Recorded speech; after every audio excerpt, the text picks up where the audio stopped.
and it was very exciting, and we surprised when at the next day we received information about a periodist named Jaime Maussan that is studied these cases in Mexico, about that a sighting from a lot of people in the Metepec city.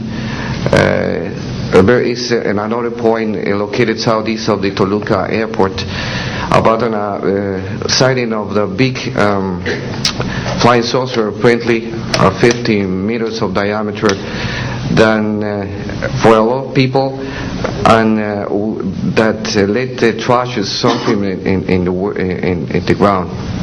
Well, next November 24, 1994.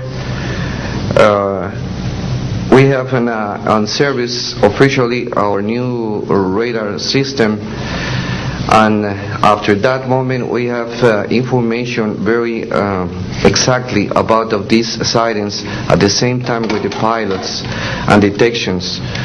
That's why I'm here, because we consider in my country that this is very dangerous. We have a lot of more cases, but I don't want to use more time in this. But it's very important that the people on the world knows these events and consider that could be very dangerous for aeronautical situation, especially in my country. I don't know why in my country that's occurs frequently. But the point is that happens, and we consider dangers, and we have only, unfortunately, one trash, but we don't want to have another more. Thank you very much, and I'm sorry for my English.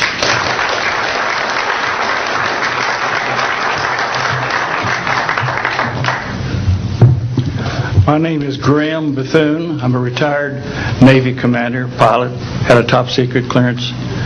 50 years ago, February the 10th, 1951, I was flying from Keflavik, Iceland to Argentia, Newfoundland. It was at night, it was dark. About 300 miles outside of Argentia, I saw a glow on the water, like approaching the city at night. As we approached this glow, it turned to a monstrous circle of white lights on the water. We watched this for a while. The lights went out. There was nothing on the water. Next thing we saw was a yellow halo, small, much smaller than whatever it was launched from, and that was 15 miles away, up to our altitude. Because of the trajectory, I disengaged the autopilot, shoved the nose over to try to go under this thing. At that time, I heard a noise underneath. I thought maybe it hit us. It was actually some of the crew members ducking, and they collided, and a couple of them were injured. Then it appeared over to the right and moved out slowly and flew with us. It was still not at our altitude, but we could see the shape of it. It had a dome. We could see the coronal discharge. I went back aft, let the other pilot, Al Jones, take my seat to see what the passenger's reaction was. Came back to the cockpit, told him not to report anything, simply because what the psychiatrist had said to me, maybe they would lock us up. So basically, the instruments in the cockpit, we had 4 or 5 failures in the area of magnetic compass, the electromagnetic effect, in area of directional finders, and this type of thing. The craft was tracked by radar in excess of 1,800 miles an hour. It never did get to our altitude. We had 31 passengers, plus the psychiatrist and the crew members, that all cited this at different areas. When we landed at Argentia, Newfoundland, we were interrogated by the Air Force, an excellent interrogation, Captain Paulson. When we landed at the Naval Air Test Center here at Patuxent River, we were required by Navy intelligence to make out individual reports. Out of the National Archives, I have the 18-page official Navy and Air Force report. I've made up a report to straighten out all the truth. There's a stack of books out there this high that have written all of this up. So the truth is here. I will testify under oath before Congress that everything that I have said is true.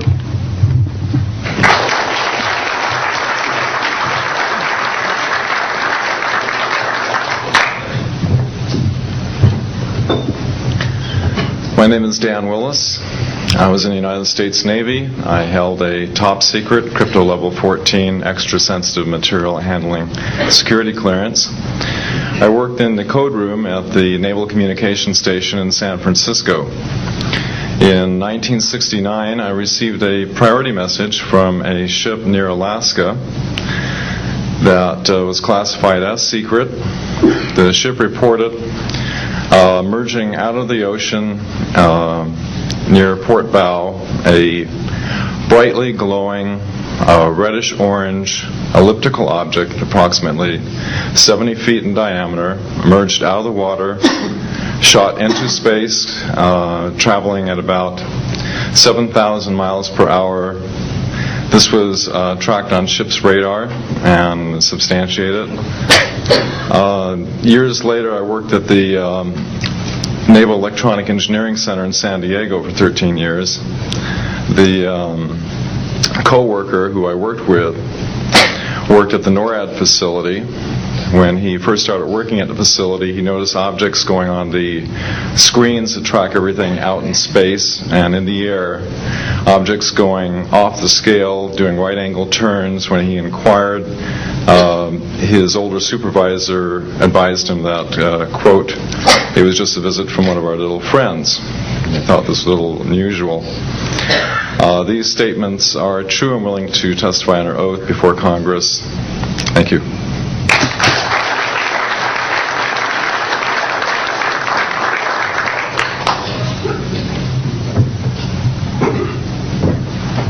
My name is Don Phillips.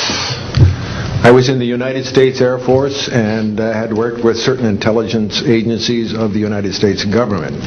Prior to my Air Force, prior to joining the Air Force, I worked for the famous Lockheed Skunk Works.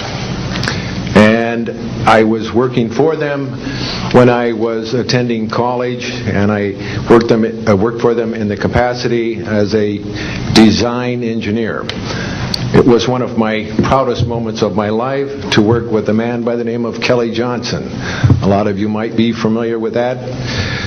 It turns out that the models of aircraft that we were building, as you know, were all classified, were in the deep black, and that I came in on the end of the U-2 project. My main project was known later as the SR-71. The SR-71 had a predecessor. It had a special model built for the CIA, and that those models were one passenger, one pilot special aircraft in order to get from one place to another very, very quickly. Now these SR-71s, as we know them, the Blackbird, are the type of aircraft that are still classified in a sense as far as the altitude that it flies at and also the speed records that it holds. I'm very proud to say that this aircraft played a big part in helping to end the Cold War. The aircraft, the predecessor aircraft, there's strong evidence to suggest that perhaps these aircraft had a different role once in the air. Each pilot, and I know a few of them, each pilot had an assignment before they took off, okay? They learned about the assignment immediately prior to takeoff, and there's strong evidence to suggest that there was a dual role in that they were monitoring some type of traffic to and from planet Earth. This can be verified at a later point. I'll jump into my military experience. My first field assignment for the United States Air Force was at Las Vegas Air Force Station.